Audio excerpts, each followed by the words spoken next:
All right, welcome back. Jerry Durham here. Let's just keep this conversation going. You guys noticed by the title here, I talked about dealing with price. Yet, I'd like to think if you've at least listened to the last three or this whole series, you've heard the way we deal with price.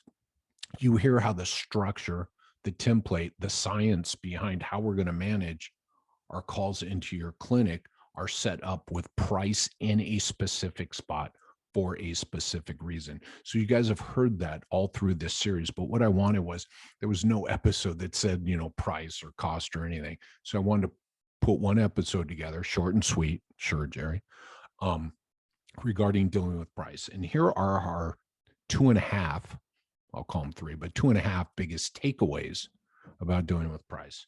Number one is we must manage value before price. And again, to get a further breakdown on that, I'm not going to break that down now. You have to go back through the last couple of episodes. If you listen to the last two, you heard how we did that. We always want value before price. That's why price is number 5 on the list, right? The only thing after it is the recap for the call. And then if we understand how to the art side of this conversation, then we understand that's how we stay in control. That's how we maintain the conversation, whatever words you want to use. That's how we stay in control of the conversation, is to keep price at number 5 so we can sell value before price. Okay. Number 2 is do not avoid the conversation around price ever, ever.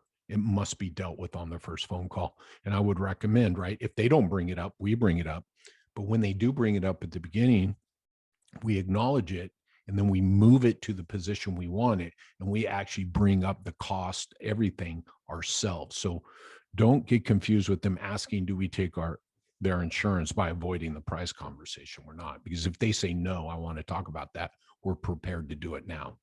My point here is don't avoid it. If they don't bring it up, don't skip over it. So many clinics I've dealt with recently, if people don't bring up insurance costs, anything, they don't bring it up on the first phone call. And I say that is 100% the wrong way to do it. So number 2 is don't avoid the cost price insurance conversation. Then number 2.5 or 3 is, because we deal with insurance, we got to put this little asterisk in here because so many of us do, and we want to manage this, right? So I say give people their costs, but we may be limited by insurance, right? Getting this info. So what I'm going to say here is we don't avoid the conversation. And if someone is going to use insurance and we promise them, right, to get their benefits, their information, then we must set an expectation around, we set it when they will get that from us. I always recommend before their first visit, before arrival. It's a simple enough process to do. You know roughly how long it takes your team to get the info. Take that and then build out how far into the future do people typically schedule and set up a process. In my old office, we used to do it. It was always 48 hours before your appointment. So if someone's scheduled I scheduled them on Friday, I would tell them I would call them back on Wednesday, right, with their insurance benefits and their cost to do physical therapy with us. You can do it 24 hours before. You can do it day of. I would recommend you don't wait until they arrive. That's me. People do, but that's just me, because I want to manage this whole process. I want people walking in the door bought in, my friends. That's what this is all about. Okay. So let me give you those 3 things again: value before price. Do not avoid the conversation. And then lastly, make sure you set an expectation around when they will get this price info from you. If you're not able to give that to them on the first call because you're checking benefits or checking insurance. A little caveat on all this is, and I've asked this is how I found out, people want a cost or a price, not their insurance benefits, not their insurance information. So if there's any way you have access to that information, if there's any way you've been storing up, and this is what we did, we built out a spreadsheet. So we pretty much knew what every payer was going to pay us. Right. So I was able to give people a cost with the context of, right, this is from your insurance company. This should be in the ballpark, blah, blah, blah. But I wanted to give them a hard number, like $50. I didn't want to say 25%, because people want that cost. And even the effort to give them that cost, I manage this for a year. So it's not impossible. And for all the dread and bad stories you can think of, you actually avoid the bulk of them by telling them, the fact you give them a cost and a number makes you way above level, right? Way above what they expected.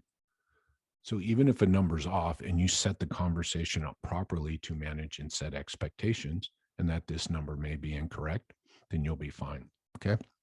So those are the three things with dealing with price and cost during this first phone call. I'm going to mention this again, is that we want value before price. That's the biggest takeaway here. That's why we have the template set up. Price becomes less of an issue if we give them something to value first. That's been the key of this whole series. Give them something to value before you give them a price. That's why it's number 5. The way to keep it number 5, right, is to acknowledge, ask permission-based questions, right? You guys hear this all coming together, right? And again, when people start with, do you take my insurance, how much it is, we use the acknowledgement part of that to get them to agree to talk about themselves first and the problems they need solved and their expectations, so that we can do what? Self-value before we give them the price. Remember, the worst thing they can do, actually, there is no worst thing. You ask them a question, they say yes or no, and you are 100% prepared to go either direction, the yes direction, the no direction. So you can't lose on the permission-based questions. That's how we keep price in slot number 5. I've been doing some role playing recently where people will keep coming back to the price. And I keep asking them, I say, well, as I mentioned at the beginning, haven't quite gotten everything I need about you to make sure I have the expert right here for you and that we are the best fit for you. So we can talk about price now if you want it, yet I'd much rather determine first if we're the best fit for you, and then we'll definitely talk about price. And so far, I've been able to get them because, I do the role playing with some of my team members and we just go for it. And a lot of them have been going with well, okay, Jerry, right? They go, yeah, at the beginning. And then I start to ask them questions about their goals. So how much will it be? Right. And they say that those are the conversations they get. So again, keep using those same skills, right? The acknowledgement, and then reminding them why you need this other information first. Best fit, right? And expert for them. Remember, they want an expert, right? I don't want to beat this dead horse, but you guys can see how this pricing and dealing with price is the art of the conversation. It's 5th for a reason, right? And we want it to stay 5th. And the way to keep it 5th is to use the art that we learned. We cool? Awesome. Dealing with price during the first phone call. I'm going to promise you, as sure as the sun comes up, if you take this approach, it'll be far easier to deal with price. Cheers all. Thanks for listening yet again. Bye-bye.